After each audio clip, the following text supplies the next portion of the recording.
Welcome to I'm Not Making Up Stories, where I make up multiple stories for a book, and it'll be up to you to decide which one is the actual story.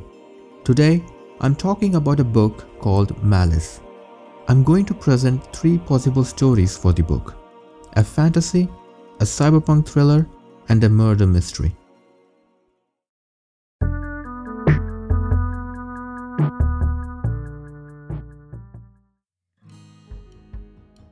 It is said behind every human emotion there exists a corresponding God. God of love, God of compassion, God of fear, God of pride, gloom, disgust, and so on. It's not like these are the personifications of human emotions. It's the other way around. Humans have these feelings because these gods exist.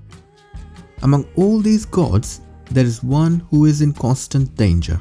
The God of Malice. You see, humans love the God of love, are afraid of the God of fear, are proud of the God of pride, and harbor an ill will towards the God of Malice. This intent to harm eventually takes shape in the form of a conqueror who is campaigning to amass an army to kill the God of Malice and the idea of Malice itself. Humans flock to join his army. Who wouldn't like to live in a world where people have no ability to harbor ill will? Turns out, there are some who don't want that. A secret group which thinks the world shouldn't be changed. They think malice is just as important as compassion. The group had hired several assassins and mercenaries to kill the conqueror. All of them had failed. This story begins after one such failed attempt. Frank Baran, a tall, skinny, pale-skinned, copper-colored hair and beard, was commissioned by the secret group to guide a crew of mercenaries and lead them to the conqueror. But when one of his crew turned out to be a spy, the crew got captured. Everyone got killed, including Frank Baran's closest friend.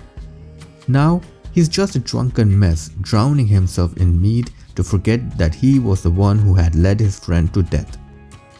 An old man comes to town and finds Frank Baran drinking in the tavern and tries to talk to him. We learn that the old man represents the secret group and has been trying to reach Frank Baran for a new mission. Losing their patience, they had sent the old man in person. The old man didn't come alone. With him are 4 new recruits, a mix of assassins and mercenaries, all of them deadlier than Frank Baran. At first, a drunkard is not having it, but the old man stays persistent. In the middle of his persuasion, Frank Baran interrupts the old man and agrees. Only later, we find there was something the old man had said which convinced Frank Baran. Even later, we find the old man, without realizing, had said something which told Frank Baran that one of the 4 people in the new crew is a spy. So, Frank Baran sets on the journey again, through thick forests, over snowy mountains, fighting magical beasts, and dodging enemy scouts, just like he had done for his previous mission, but this time he doesn't care for the conqueror or the war against Malice. All he wants is to find who among the new crew is the spy, make them talk, and find the one who had betrayed him before. Yet, with every step, he finds himself getting closer and closer to stepping between the conqueror and the God of Malice. Even worse, he's starting to form a bond with every member of the new crew. He questions if he would be able to do what would be necessary when he finds out who the spy is. By the end of the book, situations align in a way where to find the spy's identity, he would have to take a side in the battle between the strongest mortal and a god. Choosing the wrong side would be devastating. Choosing the right side would be deadly.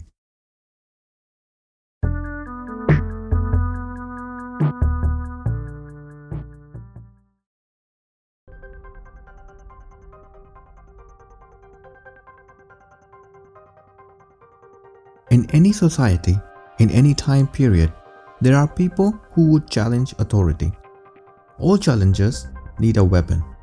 Some weapons allow the wielder to fight openly, while others require the wielder to fight from the shadows. This story opens in the 31st century where a man creates a weapon to fight authority, a computer virus called MALICE. But the creator has no intention of wielding it himself. He puts it out on the open web with a list of instructions and rules of using the virus. 3 days later, the virus disappears from the web without leaving any trace of it ever existing. No digital storage can access it. Computer brains act as if such a thing never existed.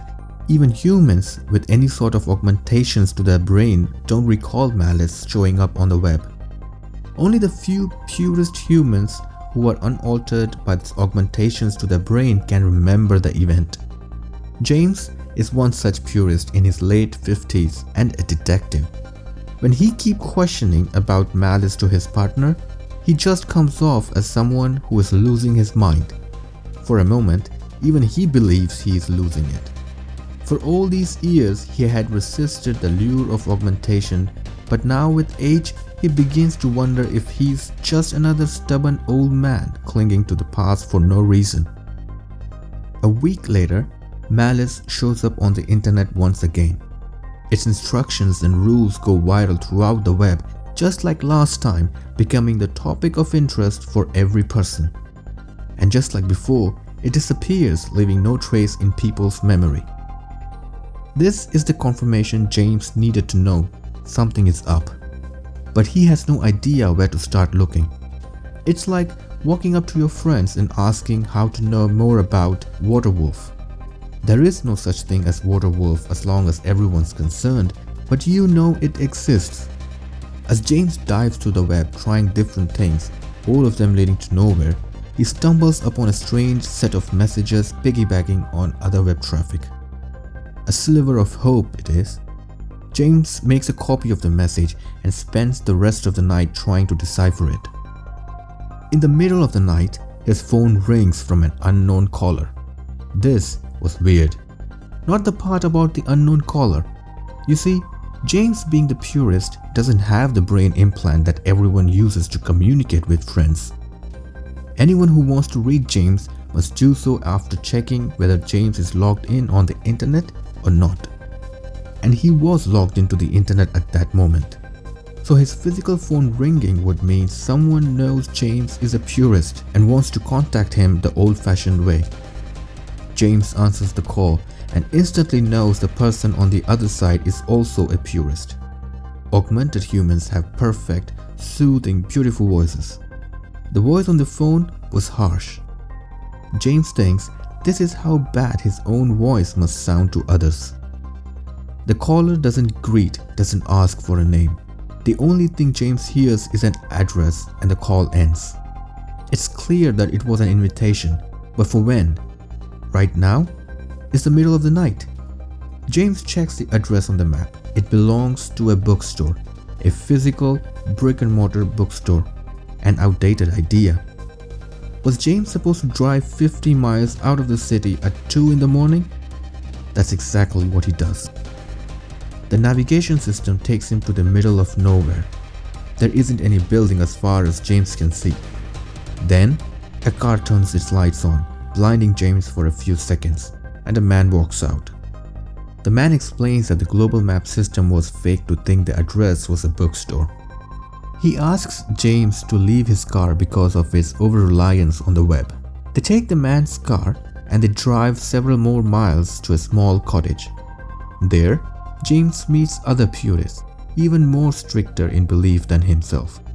He finds out they are all part of a secret organization that wants to bring down the society because of their reliance on augmentations. He also finds out that the creator of Malice was one of them, a purist. The virus was part of a plan that went out the window when the creator of Malice was found dead and the virus missing. In the following days, Malice makes several more appearances, disappearing every time. The rest of the book is a mix of James trying to solve the mystery of who killed the creator of Malice and what's the deal with the behavior of the virus.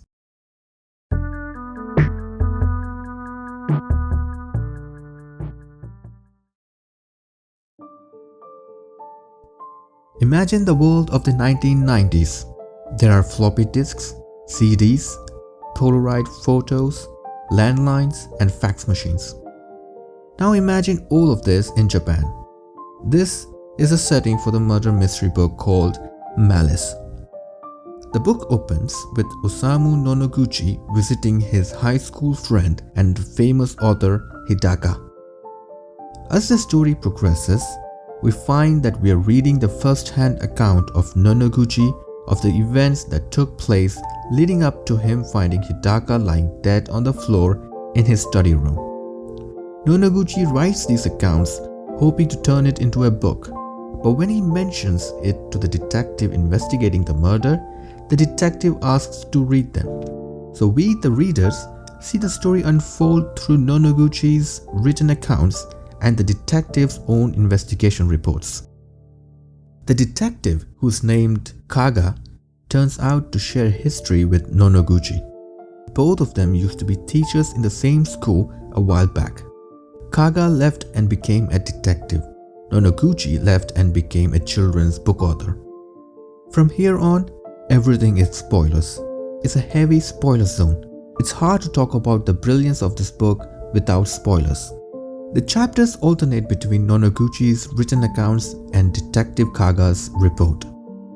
In the first chapter, we see Nonoguchi meeting with his friend Hidaka, then returning to his home for a meeting with his own editor, during which he gets a call from Hidaka, asking Nonoguchi to meet him at his house later that night. When Nonoguchi arrives, he finds all the lights in the house turned off. He waits for Hidaka's wife to come and open the door for him, and together they find Hidaka dead on the floor of his study room. This is followed by detectives showing up, and after some quick catch-up for the shared history, Detective Kaga gives Nonoguchi a ride to his home. The next chapter opens with Detective Kaga's report. In his report, Kaga mentions he suspects Nonoguchi to be the murderer.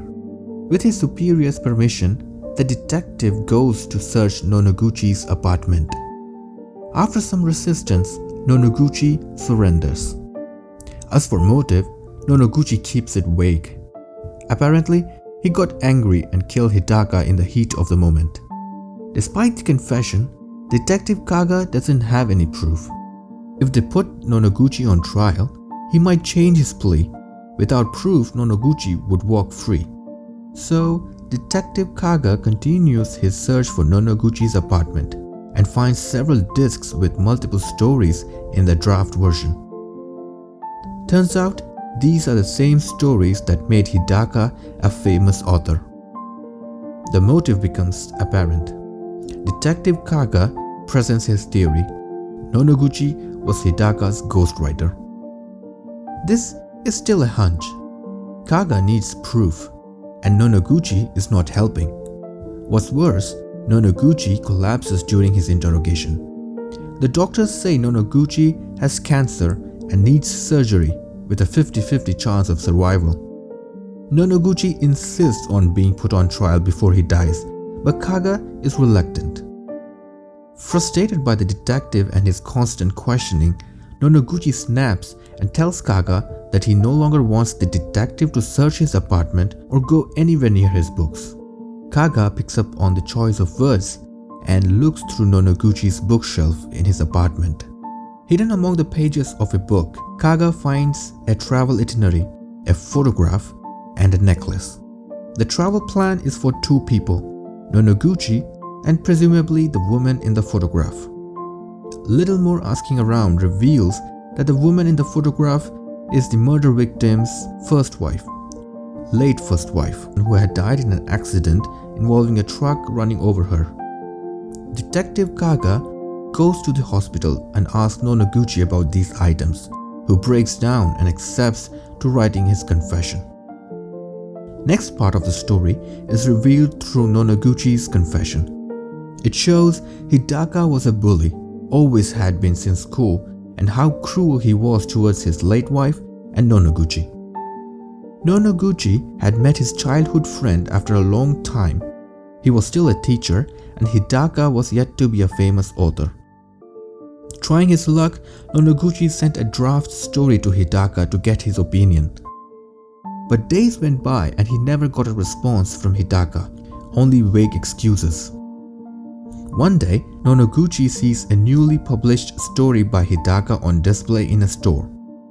To his horror, it was Nonoguchi's story.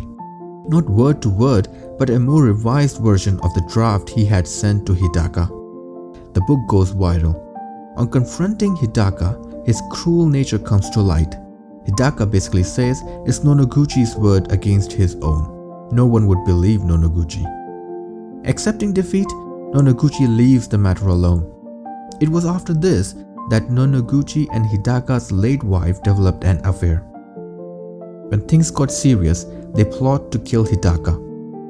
One night, Nonoguchi sneaks into Hidaka's house at night, but just before stabbing, Hidaka wakes up and catches Nonoguchi in the act. Hidaka was waiting for Nonoguchi, and there was the camera footage showing Nonoguchi sneaking into the house with a knife. Hidaka uses this video to blackmail Nonoguchi. He wants Nonoguchi to be his ghostwriter for a few more books. It turns out Hidaka had found out about the plan from his late wife. Unable to bear what she had done to Nonoguchi, the woman jumps in front of a truck and dies. Detective Kaga now had a motive and a confession to put Nonoguchi on trial. But something kept bothering the detective. Kaga investigates more, going further back in the relationship between Nonoguchi and the murder victim, all the way to their high school days. He talks to the teachers, to people they went to school with, Hidaka's late wife's family, and a few other people. Those interrogations puts all the pieces of the puzzles in their places. This last part I won't spoil. You would have to read it yourself and find out what really is the truth about Hidaka and Nonoguchi's relationship. Who is the real author, and most importantly, why was Hidaka killed? So there you have it. 3 possible stories. Only one is the actual plot of the book Malice.